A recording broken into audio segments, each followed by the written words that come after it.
Dear student السلام علیکم ورحمۃ اللہ وبرکاتہ.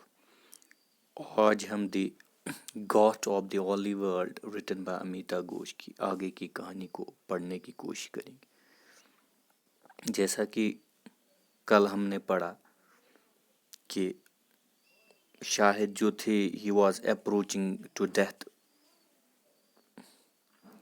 کیونکہ وہ جانتا تھا کہ وہ اب کسی بھی وقت مر سکتا ہے، اور اس نے امیتا گھوش جو تھے، رائٹر جو تھے، مصنف جو تھے، اس سے کہا کہ میرے مرنے کے بعد میری زندگی پر کچھ لکھنا. اور امیتا گھوش جو تھے ہی کیپٹ ہز پرومس، اس نے ہی فلفلڈ ہز پرومس، اس نے اس وعدے کو پورا کیا. اور شاہد کے ساتھ جتنی بھی اس کی ملاقاتیں ہوتی تھی، جو میٹنگز ہوئی، تو شاہد کے متعلق اس نے اب ان کا ریکارڈ اپنے پاس رکھا.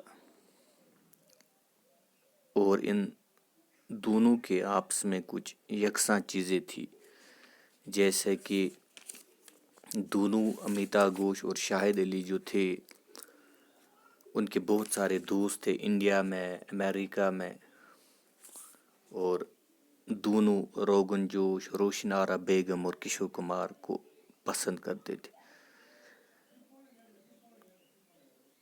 دے had a natural indifference to cricket, جو ہم نے کل پڑھا. کرکٹ کے ساتھ ان کو زیادہ دلچسپی نہیں تھی. Both had an equal attachment to old Bombay films, اور اولڈ بامبے فلمیں جو تھی، پرانی فلمیں، ان کو اکثر یہ دیکھا کرتے تھے. تو آج ہمیں آگے کی کہانی کو پڑھنا ہے.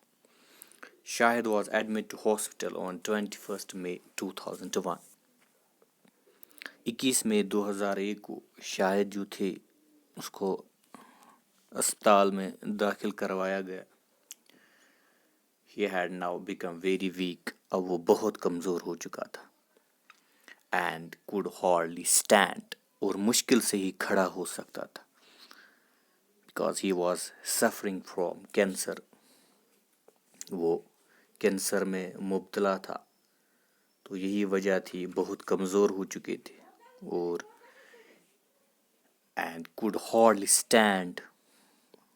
اور مشکل سے ہی کھڑا ہو سکتا تھا. Yet he was jovial as ever. پھر بھی وہ پہلے کی طرح خوش تھا.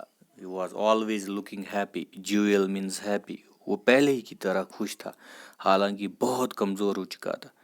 ایک بہت ڈریڈفل ڈیزیز ہے جس کی وجہ سے شاید اب مشکل سے کھڑا ہو سکتا تھا، لیکن he was jovial as ever. وہ پہلے کی طرح خوش تھا. The writer met him last on 27 October 2001. آخری بار جب امیتا گھوش، جس نے یہ کہانی لکھی ہے شاہد کی زندگی پر، امیتا گھوش اور شاہد کی آخری بار جو ملاقات ہوئی تھی وہ ہوئی تھی 27 اکتوبر 2001. 27 اکتوبر 2001 کو ان کی آخری ملاقات ہوئی. Shahid died peacefully in his sleep at 2 a.m. on 8 December 2001.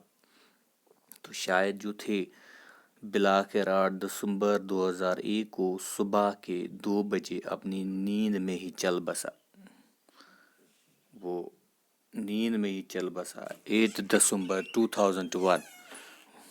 تو اس کے بعد the writer says that he feels a great void without شاہد. ادیب کہتا ہے کہ شاہد، جس نے کہانی لکھی امیتا گھوش، وہ کہتا ہے کہ شاہد کے بنا وہ بہت خالی پن محسوس کرتا تھا. ایک بہت بڑی گیپ کریٹ ہوئی تھی. ایک اچھا دوست تھا لیکن جو اب بچھڑ چکا تھا، لیکن امیتا گھوش نے اس وعدے کو پورا کیا. اور اسی لیے امیتا گھوش کہتا ہے he feels a great void without شاہد. اس کو اپنی زندگی ادھوری لگتی ہے، خالی لگتی ہے شاہد کے بغیر. He feels amazed that so brief a friendship has resulted in such a vast void.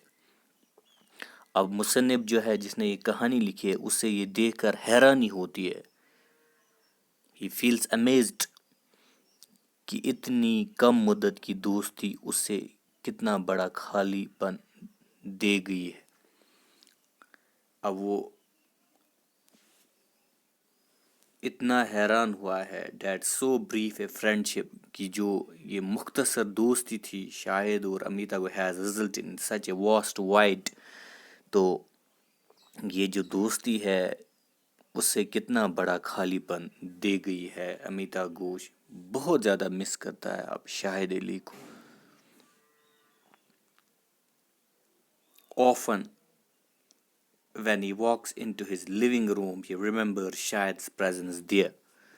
اکثر جب وہ چل کر اپنے بیٹھنے کے کمرے میں رہائشی کمرے میں جا رہا تھا یا جب بھی وہ اس کمرے میں جہاں امیتابھ گھوش رہتا تھا اپنے کمرے میں اکثر بیٹھا کرتا تھا اس میں جا رہا ہوتا تھا یا جس وقت بھی وہ جاتا تھا اس کمرے میں he remembers Shahid's presence there. تو اس سے وہاں شاہد کا ہونا محسوس ہوتا تھا. اس کو لگتا ہے کہ شاہد ابھی شاید زندہ ہی ہے. اس کو بار بار شاہد کی یاد آتی تھی. تو یہ اس کہانی کا مختصر خلاصہ ہے کہ brief summary the got of the only world.